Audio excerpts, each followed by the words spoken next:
Instinctive drift is when an animal, under the presupposition of domestication, does something in tune with its innate imperatives, typically to our dismay. Similarly, people have a tendency to get stuck in a rut.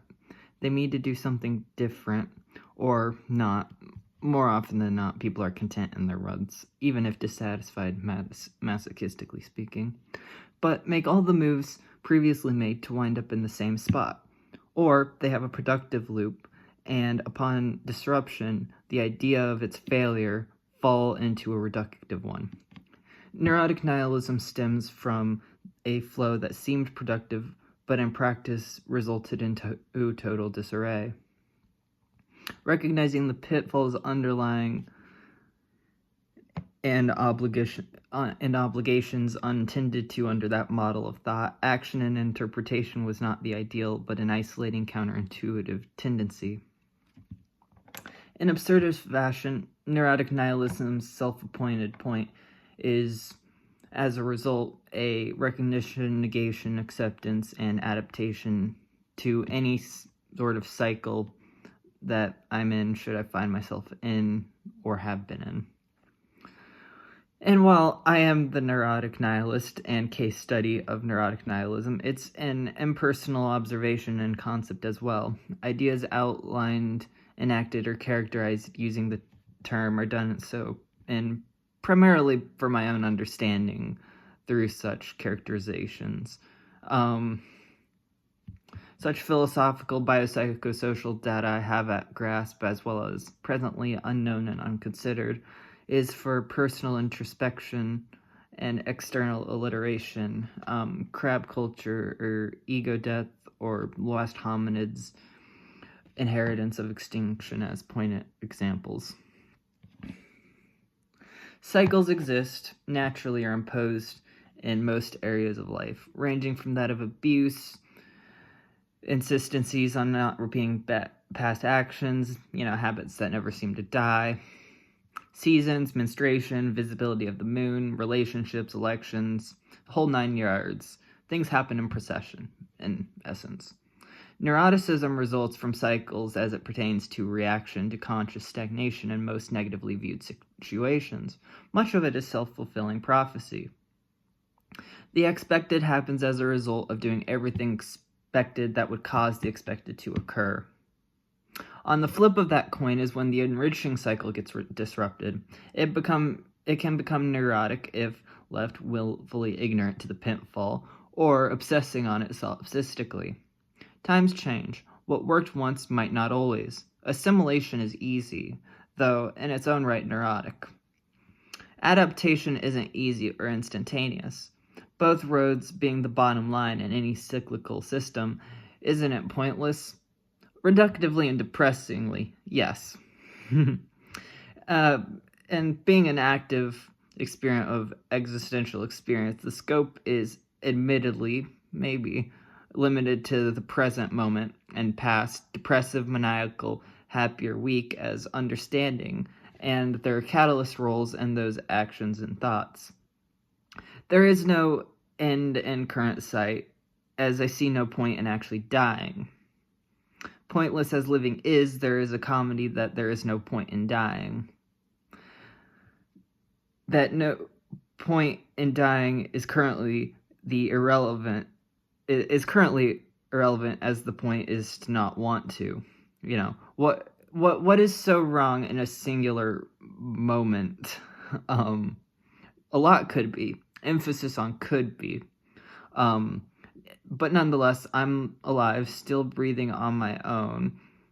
And pointless as it is, I'd rather have fun and with the neuroticism rather than immobile. And with that, I know that my mind can flip on a dime without a moment of notice, but in that it's interesting in and of itself. Depressively grandiose, and in that insignificant and vulnerable. Even the shitty combinations of experience is interesting, And thus far, such is all theory and spoon-by-spoon conception. Theory and theory for action, for better theory inspiring more and better action. And, I am, for all instances now, my own battery, and accordingly, I have to learn not to burn myself out and not accidentally move that battery into a shared port.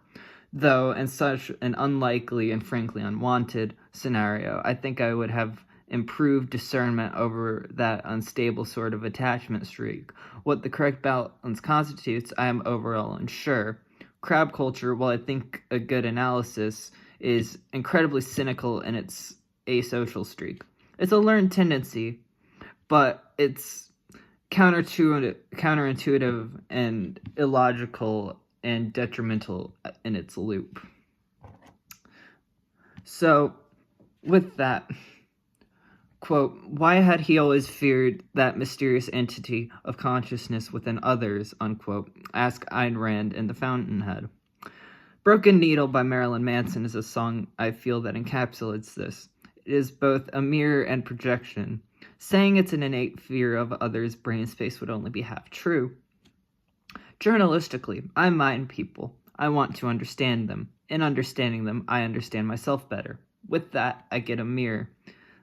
The fear isn't of the unconscious entity. That's actually the fascinating part. The fear is of connection to that unpredictable daemon. I only understand Broken Needle in that, aside from never playing you again, that is clear. I dig into grooves with that journalistic impulse, or as it more often seems, in that I get my grooves dug into more. Likely both. I particularly understand. I don't particularly understand putting people away. I can understand naturally growing separate, not psychic vampirism. That people feed off each other's energy can be useful, but only optimal when not singular. The reason, this is the reason I take issue to connection, is that in the understanding of the other person, there is a mirror that is found. Carl Jung referred to muses as conduits to our own unconscious, and rightly so. We like what we see in that conduit, so we want it to stay.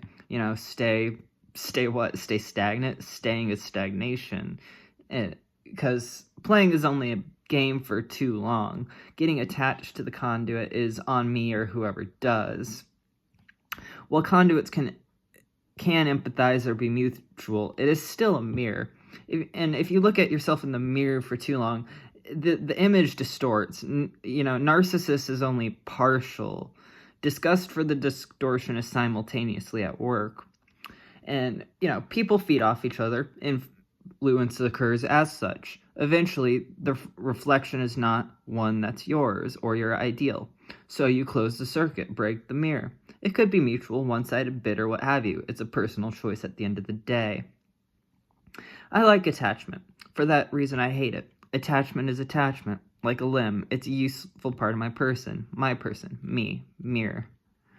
I don't like losing things I'm attached to, though I accept that reality as stupid as it can be. Death I'm okay with, maybe because of the finality of it. If they're dead, I no longer have to worry. When they're alive, I think of them for better or worse, depending on the moment. Maybe it's not a total mirror, though. As it's an attachment to people filling in the gaps. Puzzle pieces, mirrors sort of thing, maybe. Though in that, it's not so vain as I've subtly made it out to be. It's attachment to the person and their qualities because they do differ. The fear is that the mysterious entity will no longer find intrigue in yours, no longer be amused or threatened by it at all the while still finding the conduit amusing or threatening, and as a result, intriguing. An outlet to plug into. I don't get attached to people I don't think it would have any quote, meaning or whatever, or longevity to. Accordingly, I am my own cynical creation. Having standards is human. What is not is isolation imposed without outlet. Such is self-made and perpetuated, however. I choose not to interact with people out of fear of having my grooves filled, then harshly ripped out of. Grooves that usually are previously unknown. And though I know now I wouldn't let such occur again, at least in theory, applicably, I'd rather not currently test such. I want to test from what I have now while I can, myself while not separated from people solipsistically as a disembodied intuition of it all.